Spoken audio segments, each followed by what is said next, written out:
After a long hiatus, it's time for some top tips for everyone's favourite theme park game, Planet Coaster. In case you've missed any of the previous, I've already covered pathing, coasters, resource management, and buildings. Here's a handy link to that playlist. You're welcome. Today we're going to be talking about park planning. The idea of starting a park can be very daunting for a lot of people, so hopefully after watching this video I can make your lives a smidge easier. Before I do anything, I always start in the scenario editor, as this allows me to change the park dimensions and move the spawn point. As I said in the very first episode of Worthington Farms, I'm not a big fan of the guests coming out of a hole in the terrain, so I like to hide the spawn point in a building near the car park, whether it be a bus station, guest services, or even just a toilet block. Unfortunately, console players don't have access to the scenario editor, so you'll just have to skip this step. Soz there.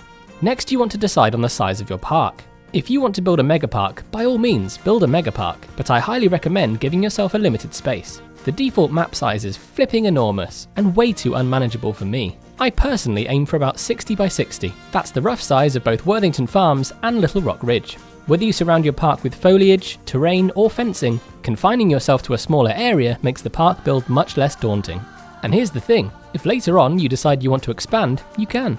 We're not all fans of building car parks, but if you are, it should be half the size of the park itself. This is easy now you've already decided on the size of your park.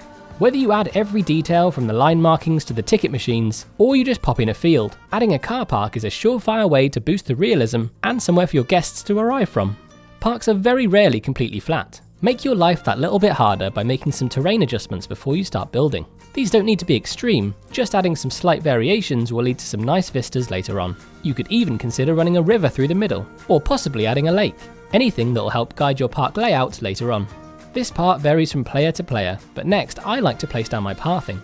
Now you're probably screaming, but Moomin, how on earth do you know where to place your pathing? Well dear human, let me tell you a secret. I don't. I just make it up. I generally use what's called the wheel and spoke pattern, pop in various different path textures, shove in a couple of plazas and a main street. The more terrain, pathing and water variations you can add to your park before you even start building, the easier it is. Trust me.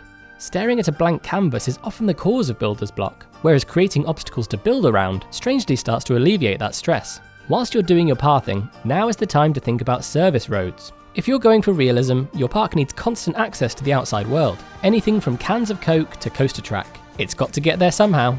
Whilst you're doing this, allocate some space for warehouses, refuse management, admin blocks and such.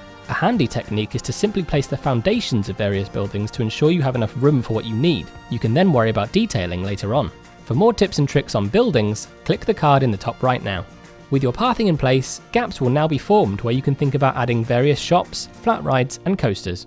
Alternatively, other creators will place their attractions down first, then do the pathing. However, this method relies on you knowing exactly which ride you want from the start. Moving forward, it's simply about starting to fill those empty spaces and detail as you go. I personally like to work on one section at a time, from placing the main attractions for that area to doing the lighting, bins and benches. Sign off a section before you start on the next. From here, it's just about creating a checklist. Do you have an adequate number of rides? At least one dark ride? Plenty of toilet blocks? A first aid building? By ensuring your park ticks all the boxes, it'll very quickly fill up. And there we have it, some quick tips to help you on your way to building a park from scratch. What other subjects would you like some top tips on? Let me know in the comments and I'll see what I can do. Until next time.